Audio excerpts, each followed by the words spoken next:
This bad lighting is brought to you by it being 10 p.m. and me being really tired. But I wanted to talk about this before I lost my momentum on it. So I'm going to be reading out something that a troll wrote on my Instagram in order to do some analysis. So if this is something that is going to bother you to hear the trolling, you're going to want to protect yourself by either skipping this video or just being aware that it's coming. The King of Nothing left me this comment on a discussion that we've been having on Instagram about Plan B and how it is formulated for people who weigh 155 pounds or less. And the King of Nothing says, I don't think it's really fat phobic as much as it's just a general guideline for testing really anything. In science, there is a constant, which is typically an average. Apparently, the average weight of a healthy, fit female is 155 pounds or less. What you're saying is almost the same as saying that the average weight of a healthy, fit female adult is fat phobic. In truth, I don't think that being thin is a privilege as much as it is a choice. Sure, it might be unfair in some ways, but if you're overweight without any medical issues keeping you that way, it would most definitely be a different story. So this is pretty typical of a lot of the trolling that I get. And first off, I just want to talk about the audacity of coming into fat folks' carefully researched, thoroughly written, evidence-based Instagram feeds and decide that because you are a thin person or a person with some thin privilege, that what you think and what your opinion is should decide the lives of fat people. That's thin privilege. That's the audacity of thinness. And setting that aside briefly, let's just assume. Now, the thing is that this person is completely incorrect on the science. That's not how that works. Fat people are just as capable as thin people of being healthy. And also healthy looks different for everyone. But I'm not here to defend the science on this because, if you're not reading the current science and you're not understanding the weight stigma inherent in BMI and so on, then, and the racism, then I'm not here to argue that with you. That's not my job. I don't do that kind of one-on-one education. So for this moment, let's assume that he's right. He's not, but let's just pretend for a minute that he's right. There is really only one range of weights that is healthy or fit, and it is 155 pounds for cisgender females in the US. Let's just pretend for a moment that this is correct. In that case, well, anybody who's outside that is clearly made a choice. And you're just choosing to be oppressed, and gosh darn, that sucks for you. But I guess that's just how it is. The cruelty inherent in comments like these, and opinions like these, and beliefs like these is just staggering. Just the blatant cruelty of it. What this person is saying, and what many, many, many people believe about fat people, is that we deserve to die. We deserve to be deprived of medical care. We don't deserve health care. Not only do we not deserve full participation in the world and in public life, we don't deserve to have a seat on an airplane. We don't deserve a seat on the bus. We don't deserve to be able to sit down at restaurants. We don't deserve clothing that fits on our bodies. Beyond that, we don't deserve life-saving surgeries. We don't deserve, jobs. We don't deserve equal wages because we chose to be in this population. And, even if he were completely correct about the science and that, gosh, I just chose to be in a marginalized population because for reasons, even so, just the cruelty of that. I keep coming back to the word cruelty because that's all I've got.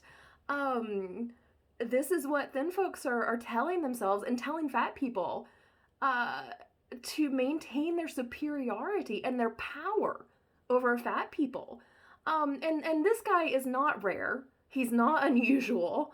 He's repeating what everybody knows. And everybody knows that fat people either have a medical condition, in which case we should pity them, or they chose it because that is a demonstration of their character flaws, because they are lazy or gross or all these negative things that we associate with fat bodies. I'm not gonna, list them. You know what they are. And hearing people say the quiet parts out loud is a really interesting part of running the Body Liberation with Lindley Instagram account, because these messages are so similar. They're all defending the power system of thinness, which again is also hella racist. Don't get me wrong. People who are in fat black bodies and other fat bodies of color get this much worse than I do. So I just want to note that as a white person, I am also not exposed to the viciousness that people address fat bodies of color with, but just the cruelty of that. Well, you chose this. Gosh, guess you're out of luck. Sucks to be you. Even if I were all of those things, I would still deserve health care. Even if I ate nothing but Big Macs 45 times a day.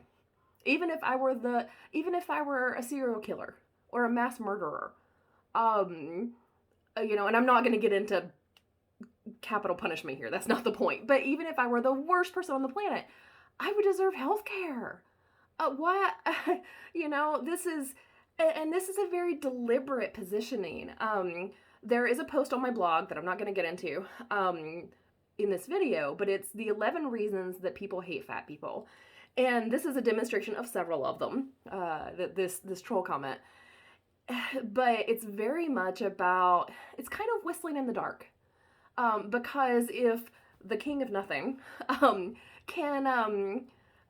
if he can talk hard and fast enough about how he's superior to fat people, then he is maintaining his place in the body hierarchy. And also, he's sort of fending off being treated like a fat person. And the thing is that this dude also looks like he might be a teenager. So who knows what adulthood has in store for him as far as body size and disability go. We're all anyone who does not live with a disability currently is only one small life event away from living with a disability. Someone who is not currently fat may become so because of medical conditions, or because of genetics, or because of many, many, many other things. So this fending off, the more you read it, the more desperate it sounds, and the sadder it sounds. But the thing is that my sympathy is limited, because the fat people like me are the ones having to hear this. It's not just whistling in the dark, it's punching down.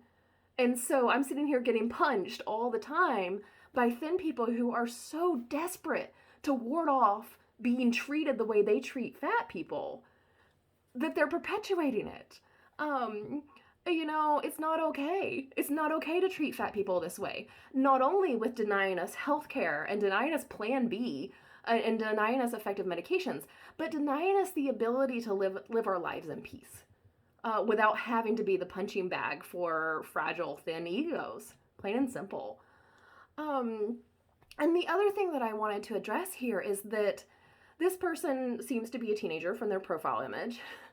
And, yeah, whatever. We all say things that we regret when we're teenagers. But these are this random person might grow up to be my doctor someday.